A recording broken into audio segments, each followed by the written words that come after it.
Hello, dear student. Today we start the first poem of your textbook, The Squirrel. It is a very small poem and a very happy, sportive nature of that poem. इस poem को Mildred bores Armstrong ने लिखा है, जो कि एक squirrel के बारे में है। एक ऐसा स्क्वायरल डियर स्टूडेंट जिसको हम अपने आसपास हमेशा देखते रहते हैं कि वो कितना नॉटीनेस है, कितना स्पोर्टिवनेस है, कितना वो शैतानी करता है और किस तरह का वो दिखता है। ठीक ऐसी एक स्क्वायरल हमारे पोएट ने भी दिखाया है हमें। यह जो स्क्वायरल है, इसकी पूंछ जो है हमेशा ऐसे दिखती है जैसे कि वो एक कोई क्वेश्चन मार्क है, और उसकी जो पीठ पे जो पड़ने वाली जो धारियां हैं वो हमेशा ऐसा लगता है जैसे कोई ग्रे कलर का वो ओवरकोट पहने हुए। ठीक है डी स्टूडेंट, तो पहले हम इस पोएम की लाइनों को देख लेते हैं, उसके बाद फिर इसके एक्सप्लेनेशन के बारे में जानते हैं। ठीक है डियर स्टूडेंट, आइए देखते हैं पोएम की लाइनों के बारे में। पोएट कहती हैं, he wore a question mark for tail. He मतलब स्क्वायरल, यहाँ स्क्वायरल के लिए ही यूज किया गया। He wore a question mark for tail an overcoat of grey. He sat up straight to eat a nut. He like to tease and play, and if we ran around his tree he went the other way।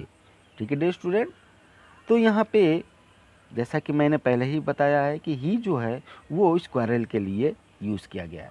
तो poet जो poetess जो हमारी हैं वो कह रही हैं कि ही wore a question mark for tell, मतलब जो गिलहरी है, गिलहरी हमेशा एक क्वेश्चन मार्क जैसी टेल लिए हुए रहता है। मतलब गिलहरी की जो पूंछ है वो पीछे से हमेशा ऐसे खड़ी रहती है जैसे कि वो कोई क्वेश्चन मार्क दिख रहा है। ठीक है, and overcoat of grey, और उसके पीठ पे जो पड़ने वाली जो धारियां हैं वो ऐसा हमें दिखाई प्रतीत हो रहा है जैसे कि कोई वो ग्रे कलर की ओवरकोट पहने हुई है।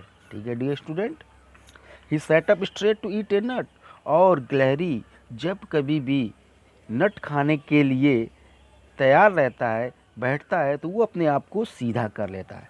आपने देखा होगा अपने अगल बगल भी कि कैसे जब गिलहरी जब कोई चीज़ खाना रहता है तो वो अपने दो पैरों पर हो जाता है या हो जाती है और अपने आप को वो एकदम सीधा कर लेती है। ठीक है, he like to tease and play, और कुछ खाते समय वो लोगों को या सामने वाले को चिढ़ाना और उसके साथ खेलना उसको बहुत ज़्यादा पसंद है। हम भी देखते हैं कि अपने अगल बगल कोई गिलहरी है, कुछ खाती रहती है, तो जब हम उसकी तरफ देखते हैं तो वो भागती नहीं है या वो गिलहरी भागता नहीं है, बल्कि वो हमें देखकर टीस करने लगता है और उस जो चीज़ खा रहा है उसके साथ वो खेलने लगता है। तो यही बात पोएटिस ने भी यहाँ पे बताई है कि he like to tease and play, कि गिलहरी को चिढ़ाना और खेलना बहुत ज़्यादा पसंद है।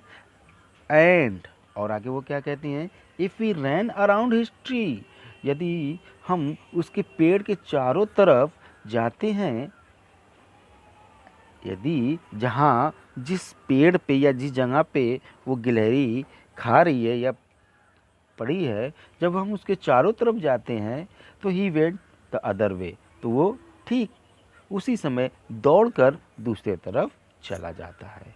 ठीक है डियर स्टूडेंट, कहने का ये मतलब है, यहाँ पे पोएटेस कह रही हैं कि जब कभी हम गिलहरी को देखते हैं जिसको खेलना, लोगों को चिढ़ाना बहुत पसंद है, जैसे ही हम उसके चारों तरफ जाते हैं ठीक उसी पल वो देखकर हमें वो दूसरी तरफ भाग जाता है।